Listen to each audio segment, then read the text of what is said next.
This is Brick Wall Cinema, and today we have Sergio with us talking about the 2004 hit Anchorman, The Legend of Ron Burgundy.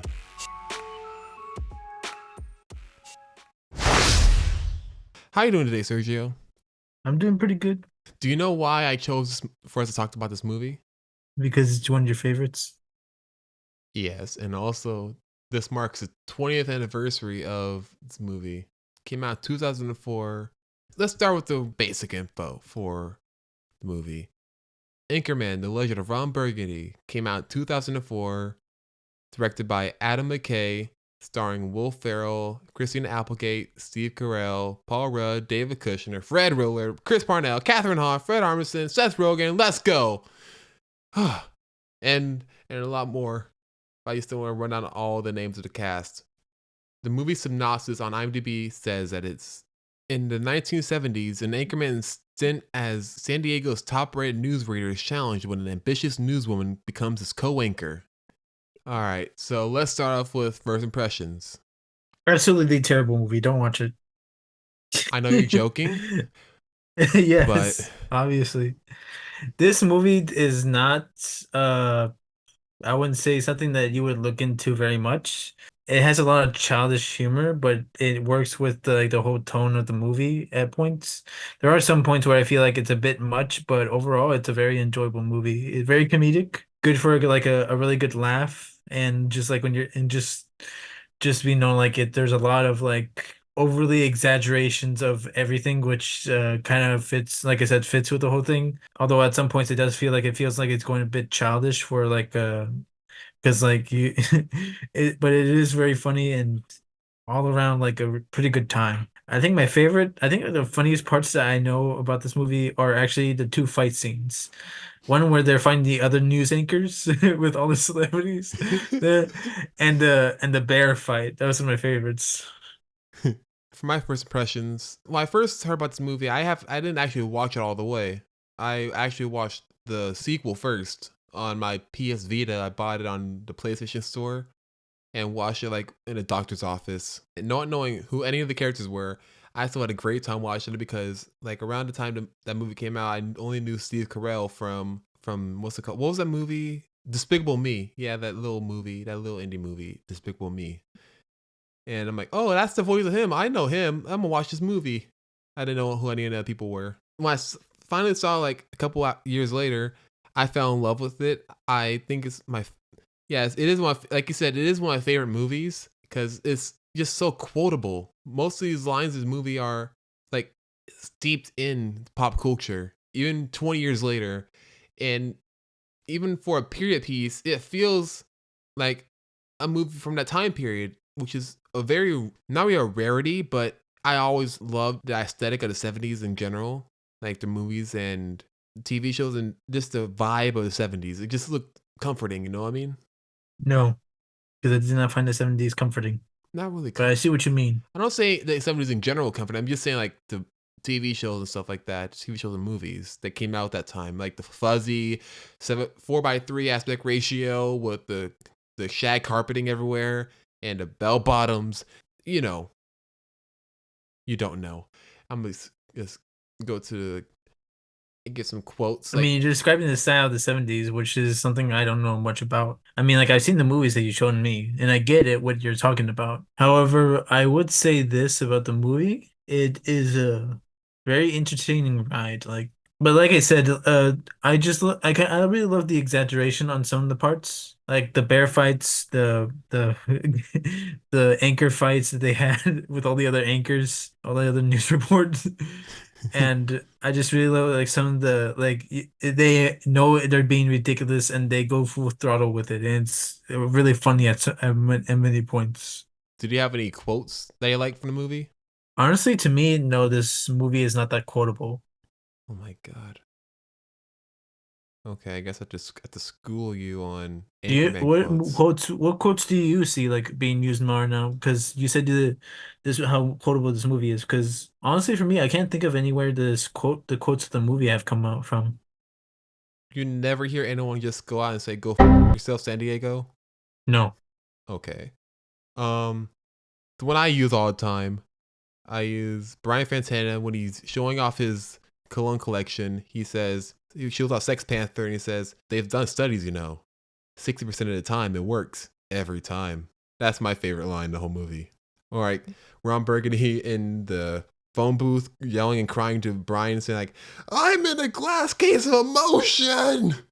Like, it's small jokes, but like I can't. The one thing I also want to know about this movie is that they don't like. Yes, this movie is scripted, but this movie, the director Adam McKay knows how to work with improv, like improvising actors, to where it doesn't feel like they're hindering the movie by their ad libbing, but they learn how to add on to it and add what works and what doesn't work. And it went so well that they had so much footage what this movie was done. They had another movie that came out like on direct to DVD called Wake Up Ron Burgundy, which I've been dying to see, but I never really had to. It was never available to watch anywhere unless except on DVD because like they had so much extra footage, you just put it onto that extra disc and call it a second movie or the Lost movie, which I actually do want to watch. Would you want to watch that, Sergio?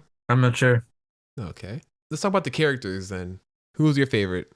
Uh, let's see. That's a bit hard because all the characters have something to give, but I don't know. Like I said before, like the over exaggeration of this childish humor kind of made you feel annoying at some parts. Although I did enjoy the movie. Let me just go down to the main four, so because it's gonna be really hard to summarize this. All right. First off, let's start with Will Ferrell's character, Ron Burgundy. I did like him and it was pretty fun, but let's see. I don't know. I guess I felt like he was over exaggerated a few parts in his role, but I did find it funny how he just like how he just over exaggerated all the time, like You, in the phone booth. oh, you know what I also forgot to say? I'm sorry, Sergio. I didn't mean to cut you off there, No but worries, keep going. with Will Ferrell's character in this is the most I've seen Will Ferrell as a character and not as Will Ferrell. Because other movies we usually see him like doing a man child thing. Yeah, he does it sort of in here, but not as prevalent. He even does like a sort of voice too. Which sort of, if you didn't know Will Ferrell then, you compare it to like different characters that he does, this is not like his other roles. Like what distinguishes him from Barbie and him from Step Brothers or Talladega Nights? I mean, Talladega Nights kind of like, I bring up Talladega Nights because that's also like three different types of Will Ferrells, but it's not really the characters that you're seeing. You're seeing Will Ferrell, but with here, you see Ron Burgundy. He's actually a character, not just an actor playing a character. Does that make any sense? I think I see where you're going. Sort I'm of like not how sure if you, Ron Burgundy is my favorite.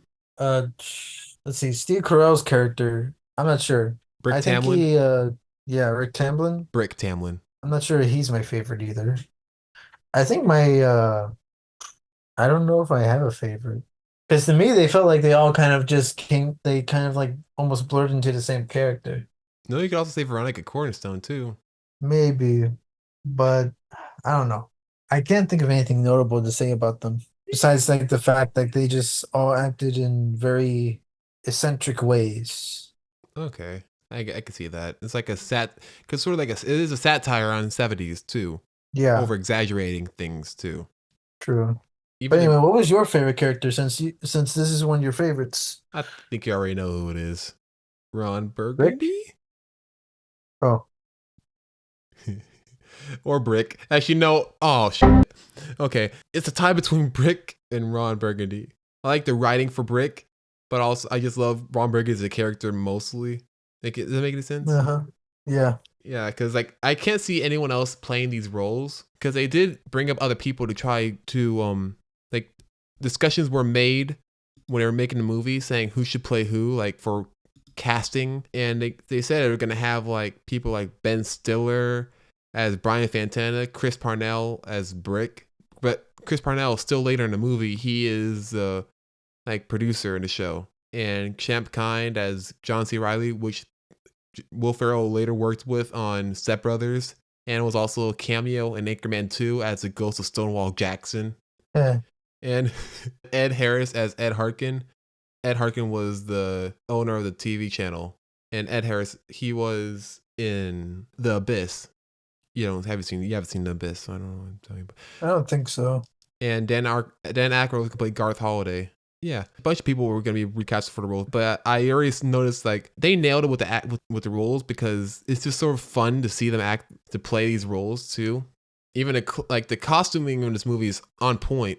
Like for 70s aesthetic and clothing, it's oozing 70s vibes. Even with the music and the sets. And I know you haven't seen the sequel, Sergio, but in the sequel they dialed that crank up to 11 for all the things in here. Like I think the budget too was a lot bigger because obviously because of the sequel they have more hope for it. But they use that money all on the screen. But back to Anchorman 1. Was there anything that you didn't like about this movie? I think the only thing I can say was that they went pretty hard with the satire, where at points it just felt ridiculous. Like what? I suppose the only thing I can say is that sometimes the childish humor came off as annoying at times, and it felt like awkward to watch. You know how I get during certain movies, like during moments in the movies where I feel like I just can't watch what's happening on screen. Like cringe humor? Yeah. Can you give an example?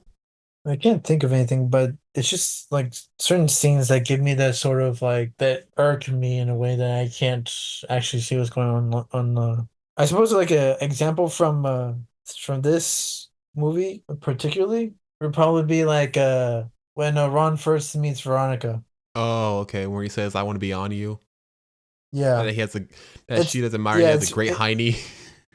yeah, it's funny, but it's just like it irks me in such a way that I can't stand to watch it. It's Do you, like, you know, that love-hate relationship you have with like because cringe humor it works sometimes and it's funny and those jokes work sometimes, but I suppose it depends on like what's happening in the on screen that kind of irks me from actually like watching it. It gets like that. I don't know how to put this, but I'm kind of a big deal. Oh my god! and her literally walking away and him saying, "I want to be on you." Just in case you didn't hear him say it, which let her to walk away. Oh, you know another quote that I know people say like, "I woke up this morning and I a squirrel. It was alive and just running around my office." And you hear Brick saying, "Oh, I'm sorry, champ. I think I ate your chocolate squirrel." Oh shit. I think. That's another thing that kind of disgusting humor just irks me. Did you wait? Was that in the version that you saw? Because you saw the theatrical cut. I have the unrated cut. Was that in No, the that scene was you in the saw? blooper. That was in the I think, or maybe that might have been, but I was talking about the bloopers. Like because they in some of the bloopers they actually talk about that stuff that was later put into like the unrated version. But certain stuff like that, it just like I can't handle gross humor and cringe humor. Gross humor, I just can't stand. Cringe humor, that just makes me like cringe away from the It screen. does it make cringe humor makes you cringe? Were you gonna say that? Yeah, I guess so. But it's like I don't know how to explain it. It's cringy worthy. You can just say cringe, Sergio. You've been saying like 5 times Yeah. already. Just say cringe. Oh, With those bloopers, did you notice one of them was misplaced? no, because they all said different things in the bloopers, but they were all the same. I don't get what you mean by misplaced. By that I mean there's literally a blooper from another movie in the movie. I didn't see that. How? They had none of the actors in the movie in that blooper scene. The blooper was from Smoking a Bandit 2. Oh yeah, I Yeah, remember that one. now you do. Okay. Yeah, because I thought I thought it was like, wait, were they watching a movie at some point and we just didn't see that? Okay, all right. You didn't question like, wait, who are they? Oh yeah. And also one thing I No, want, I didn't. I did not question that. I'm sorry for you, Sergio. You had to miss things that were in the unrated cut that aren't in the theatrical cut. You said you didn't want to see some things in it, but I would rather you see the whole movie than the version that the studio wants you to see. Because the unrated cut, I believe, is what the director wanted it to be. Like there's a miss where he eats cat poop at the restaurant he went to before, but after he Yep, you told me that he says we ain't gonna serve you a steak until you eat this cat poop, and he says like he eats one bite, and he's like, all right, bring him a steak. No, I'm just gonna keep eating it. Eat the cat poop in peace It's funny. I don't know why you don't want to see it. And because don't say that's because it's gross cringe. humor, and Don't say that that's it's gross cringe. humor. And no, it's not cringe. It's just gross. But it's funny. It's funny, but it's gross. Just gross humor for some reason. I just can't stomach it. It's disgusting. There's also another scene that you missed where after he talks, he's talking to his friends at like at the newsroom, just waiting, just talking to like saying, "Hey, I Veronica maybe start doing this thing called jogging, or I don't know, or is it called jogging? But it's something where you just you lightly walk, but also run at the same time. It's a fad. It might not catch on." And they talk about saying, they're saying, "Hey, maybe he's not a good influence on you. Maybe." You're putting too much on this relationship, saying, "No, you don't understand. Me and her are gonna get married on top of a mountain, and we're gonna have kids, and we're gonna have a lot of good times, and like, you'll see." And it cuts to like a flashback, or not really a flashback, but his mind, like in the future, is showing his two Oh, his kids. daydream of him with her, and they have two kids with suits. That was in the theatrical cut too. No, that was not in the one that we saw. I remember seeing that version though. Okay, I think I might have actually seen the unrated version. I just don't remember much from it. I might even showed you a Because long time I ago. yeah, true. Because I saw that version. I remember it very vividly. I just don't remember if I watched it with you or somewhere else. I mean, I probably would have watched it again, but I know my family doesn't really like to watch those kind of movies. They like the Naked Gun, don't they? No, I thought they liked the Naked Gun. no. Well, now I feel stupid. I think the only actual like movie like that that we've seen probably together was Pink Panther. Which one? I think it was the first one. The one from the 70s? No, no, the latest new one. Like the first one that was related that was more recent. Oh, the one with Steve Martin. Yeah. Okay, now I know what you're talking about. The one with I remember that Beyonce. so I remember I remember that so well because my favorite scene is when he says chocolate first class and then he throws his badge and it gets stuck into the director's chest. When I was a kid, I saw the trailer for it before I got DVD. I don't remember which one it was. I think it was Hancock. But I couldn't stop laughing at him trying to say hamburger in a French accent. Like, I will look at hamburger. I don't know why I would go to school just repeating that. And like, what are you talking about? You don't understand. It's like, I will like a hamburger. Oh, I was a weird kid. Yeah. Oh yeah. I did the same thing where I just kept trying to mimic how he threw his badge. Kept trying to mimic that with a wallet. Oh, we should watch that one and the remake. No, and the original ones. Compare the two. All right. If we ever have time. We will. We will make the time. Time is on our hands, Sergio. We're the ones that created. We're the creators. This sounds like the opposite of the conversation I had with you, where you were panicking because we only had 3 weeks worth of content. Well, you understand we have a deadline So then why are you saying we have time? because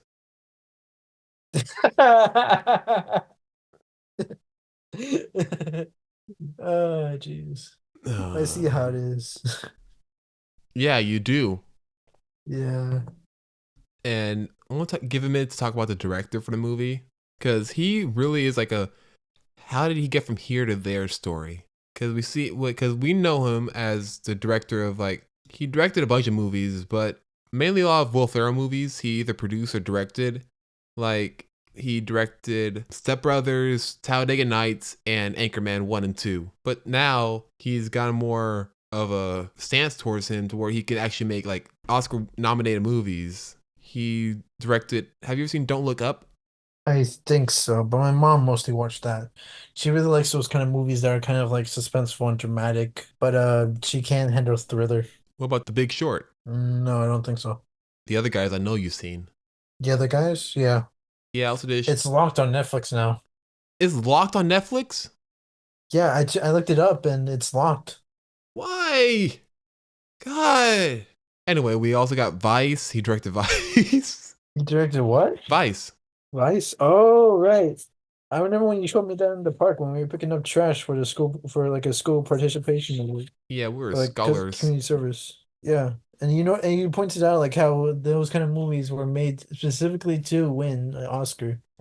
Yeah, because he had Christian Bale doing his 15th body morphing movie where he like physically changes his body for the movie or like gains weight and stuff like that. He also got like all these big actors playing characters that existed and also during a political time. Of course, going to be trying to get nominated for Oscars. And I was right. And he also directed an episode of Succession, but produced the rest of the show, which I've been meaning to watch. I heard that was really good. It got a bunch of Emmy wins and He Golden did the Globe wins. menu? Which one? The menu. I saw it on Oh the yeah, he produced the menu, oh which you still need to watch. Why? It's an A+ movie. It'll Are make you you. just saying that? I'm not really sure. I'm saying it because by the end of the movie, you're gonna want to eat a cheeseburger. And you're gonna get mad that it doesn't look like it was in the movie. I tell you this, Sergio, that in this movie, all the food looks delicious. Like in Hell's Kitchen, or just anything with Gordon Ramsay, basically. Why? Because you think he's angry? No, it's because they're very intense about how to make the food. Oh, well, Gordon yeah. Ramsay, he's notorious for his temper, but it's always because he's getting angry at at the chefs for at his team for not actually cooking the food right. Well, Like yeah. there was that iconic scene of him just looking into a trash can and taking out loads of spaghetti and saying, "How much spaghetti are you throwing away, Melinda?" Well, Sergio, this is very PG-13, Sergio. You can't be saying that type of language. I'm at to censor you. Uh, oh, go ahead, censor me. I don't care. I do. I'm the one editing. Well, yeah, it gives you more work to do. Congratulations. God, I can't wait to show you how hard it is to edit. I mean, you could teach me, but then again, I don't really have the time to actually do that. So you're saying I could teach you when you are willing to be taught Oh no, I'm willing to learn. or It's just that I taught? don't have anything to do it with because my computer isn't really made for this. And you think my Mac is? No, I just think you make do with what you got. And also, my computer goes very slow nowadays. It has trouble with some loadings, but I think it's just because it fell earlier. I have a pretty old laptop, but it's still pretty good and it's pretty high quality. But I've been trying to work on getting like a better computer. Oh, okay. Alrighty then. We really did sidetrack on talking about computers. But yeah. So the director Anyway, did back a to lot of stuff. Anchorman. Yeah, back to Anchorman. How does this rank on your Will Ferrell movies list? Uh, Let me think. What else has Will Ferrell done? Just want a quick rundown so I can get a good feeling about where it lands. You really gonna make me say all the things that he done? I'm gonna round it off to you. You ready for this? Sure. And I'm not gonna do the things that he produced. I'm gonna do the ones that he acted in. Okay. Okay. That's what I meant. Quiz Lady, Strays, Barbie, Spirited, Impractical Jokers, the movie, Eurovision Song Contest, The Story of Fire, the Saga, Between Two Ferns, the movie, Conan. Wait, that doesn't count. The Lego Movie 2, the second part, Drunk Parents, Drunk History, Holmes of Watson, I Love You America, No Activity, Daddy's Home 2, The House, Zoolander 2, Daddy's Home, Last Man on Earth, Get Hard, Lego Movie, Anchorman 2, Internship, 30 Rock, The Campaign, Eastbound and Down, Tim and Eric's $1 billion movie, The Office, Megamind, The Button of Doom. Oh, that's a DVD special. Megamind, Everything Must Go, The Other Guys, SpongeBob SquarePants.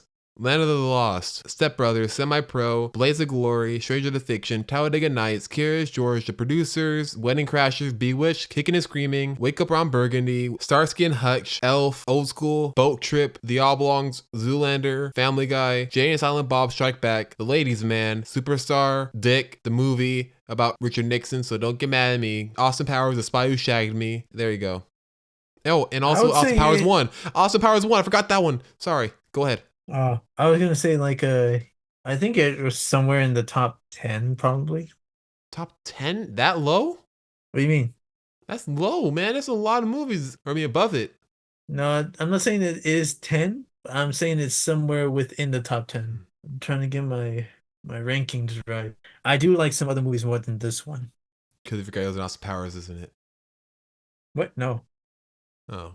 I was gonna say the Baldo, Ricky Bobby, and Elf. I know are above that one, are above this one, because I grew up with Elf and Baldo Nights. I love that one because I just like the humor more. Barbie is also one probably above that one Oh, because Barbie's just I just enjoyed his I just enjoyed his over exaggeration as he was the CEO. It was funny.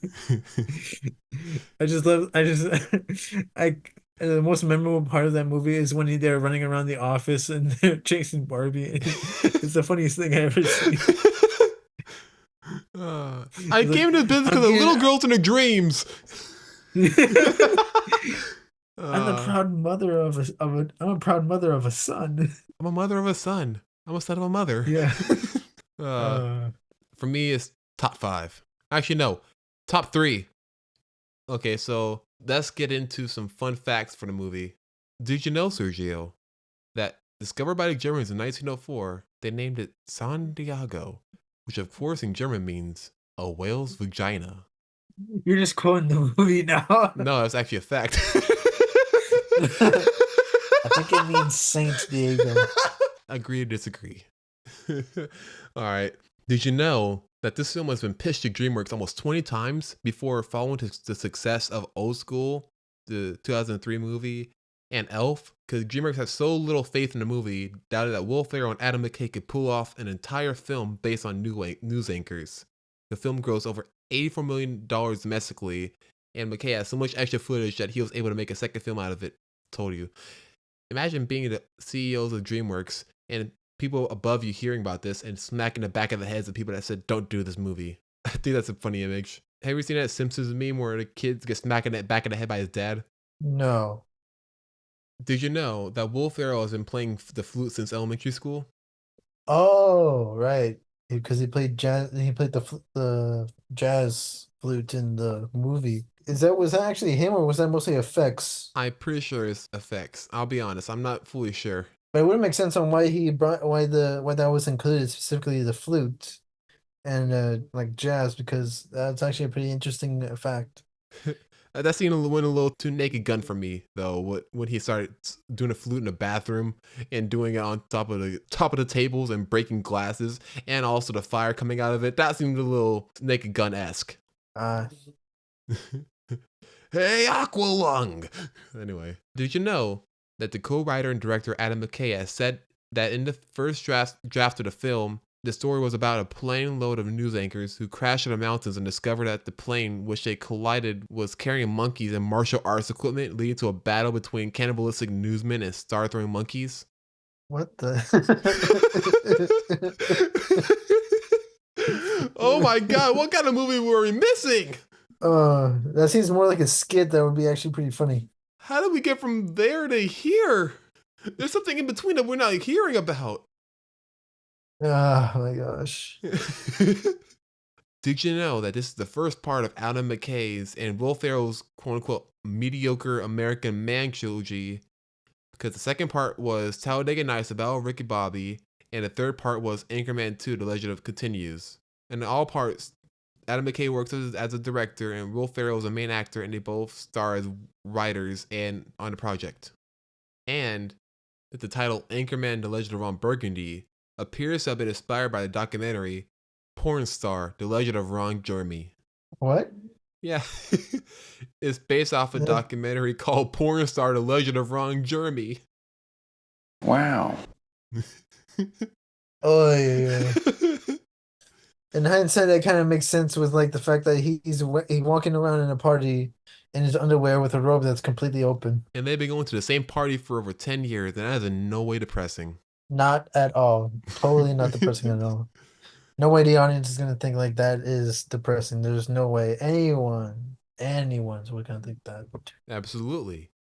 And here's one I know you don't know, but all my Married with Children friends out there know. There they are right now, waving back at us. Yeah. Settle down, everyone. Calm down. Don't worry. Let me say my piece first.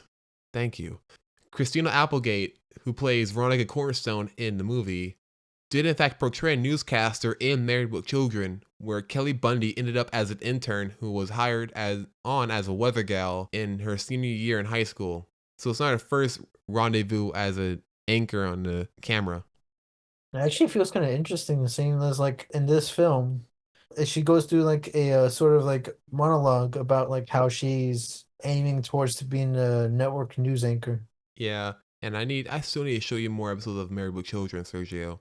No matter what, I'm gonna get that show from whatever. Like, never mind. I'm gonna cut this out. But yeah, you should watch Married with Children, Sergio. It's on Hulu. Wait, is it on Hulu? I don't think so. I didn't see it on there. Oh my god, did they get rid of it on Hulu? I might check it out later. Please do. My love and support. I was gonna say love and marriage, but you don't get that joke yet. My love and support for that show goes so far into the distance. I mean, you said that about Atlanta as well. Yeah, I know. What of it? I didn't enjoy Guess that it one is. much. You might like Married with Children more. And then there was Dave. You like Dave. Dave was funny at parts, but overall, I'm just not really hooked on it. Did you finish the show? No, I didn't get to finish it because I got bored after a while. You should probably finish it, Sergio. Why? I guess they got a bunch of cameos in it, or some people actually play Cameos don't matter to me. or guest stars that stay for the whole episode. They even get Brad Pitt on one of the episodes. So Do you know how much of a get Brad Pitt is for a FX TV show about a rapper talking about his size of his Johnson? don't know. I'm not sure if I should care. Sometimes I don't even know who you are, Sergio. Anyway, let's give our ratings. I gave this, drumroll please,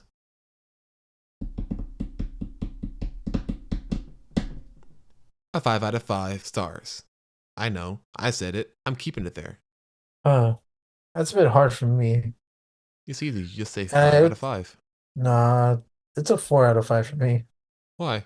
Well, it is good, and it's a great movie to like a great comedic movie, and it's enjoyable to watch like anytime. But for me, like sometimes the humor isn't always the best, and the actors did great, but I suppose like the amount of like eccentric like acting that they do is not my cup of tea. Although I did enjoy it a lot, I wouldn't say it's one of my favorites. So for me, it's probably like a 4 out of 5.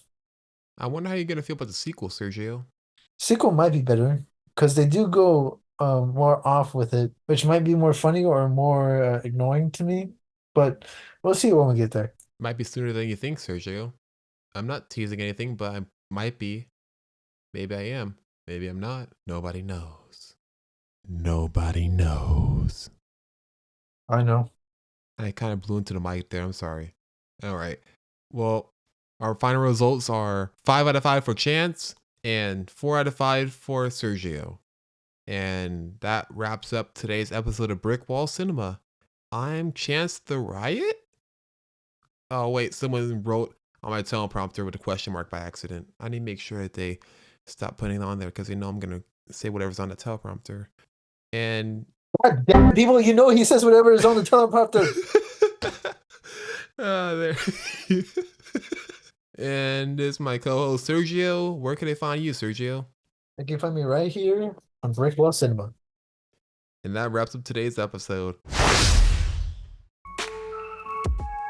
Hey everyone, thanks for listening. And be sure to subscribe to our channel and follow us on Instagram, Facebook, X, and TikTok at Brick Wall Cinema. Have a cinematic day.